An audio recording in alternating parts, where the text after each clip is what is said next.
வணக்கம். சிம்ம ராசி அன்பர்களே, அனைவரையும் கட்டி காக்க வேண்டும், அனைவரையும் என் கண்ட்ரோல் கொண்டு போகணும் அப்படிங்கிற எண்ணத்தில் இருக்கக்கூடிய உங்களுக்கு உங்க ராசிநாதன் உங்களுக்கான தொழில் அப்படிங்கிற ஜீவன காரியம் அப்படிங்கிற இடத்துல ரிஷபத்தில் உட்கார்ந்துருக்கிறார். அவருடைய 2ஆம் இடத்துல உட்கார்ந்துருக்கிற லாபஸ்தானம் அப்படிங்கிற இடத்துல குருவும் உட்கார்ந்துருக்கிறாரு. நல்ல ஒரு ஸ்டேஜில் இருக்கிற ஒரு சூழ்நிலையில் விரயத்தோடு ஆரம்பிக்கக்கூடிய வாரமாக இருந்தாலும் கொஞ்சம் கொஞ்சமாக சந்திரனுடைய மூமெண்ட் எல்லாம் பார்க்கும்போது உங்களுக்கு இந்த வாரத்தில் சின்ன சின்ன விஷயத்தில் லாபங்கள் கிடைக்கிறது. யூக வணிகத்தினால் வரக்கூடிய லாபங்களும் உண்டு அப்படிங்கிறது ஒரு எக்ஸ்ட்ரா ஃபிட்டிங். சின்ன விதமாக லாட்ரி டிக்கெட் அடிக்கலாம்.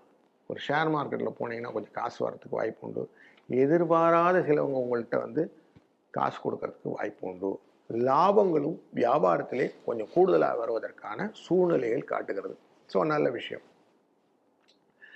சில பதட்டங்களினால் நடக்கூடிய விபத்துகளும் வருவதற்கு வாய்ப்பு உண்டுங்கிற அந்த விஷயத்தையும் மனதில் வச்சுக்கோங்க. அப்போ பதறின காரியம் அப்படிங்கிறத மைண்டில் வச்சுக்கிட்டு பதறாமல் இருப்பது நல்லதுன்றது உங்கள் போட்டோம்.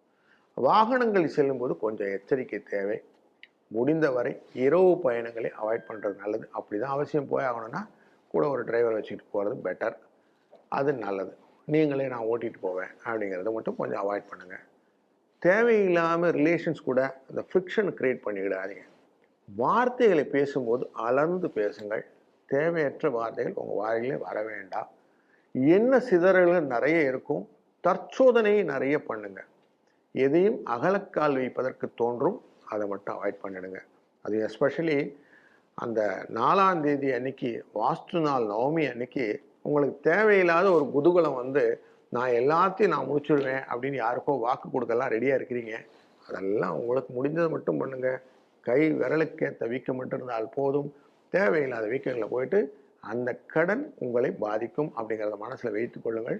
அங்கே மட்டும் கொஞ்சம் காஷனாக இருந்துடுங்க.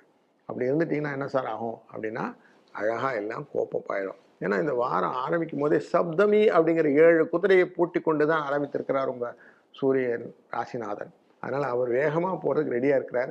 நீங்கள் அவர் வண்டியில் கரெக்டாக ஏறிட்டிங்கன்னா போதும், உங்களை கரெக்டாக டெஸ்டினேஷன் கூட்டிகிட்டு போயிடுவாருங்கிறது நிதர்சனமாக தெரியுது. அதனால் நல்ல நல்ல விஷயங்கள் எல்லாம் கலெக்டிவாக இந்த வாரம் கொடுக்க போகிறதுனால அந்த சூரிய பகவானை தினமும் வழிபட்டு நீங்கள் காரியங்களை செய்யுங்க. உங்கள் காரியங்கள் எல்லாம் அனுகூலமாகவும் ஆபத்து இல்லாமையும் நல்ல முறையிலே நீங்கள் நினைத்தபடியே மனதுக்கு இனிமையாகவும் நன்மையாகவும் நடக்கட்டும். நல்லதே நடக்கும், நல்லதே நடக்கட்டும். வாழ்க வளத்துடன்.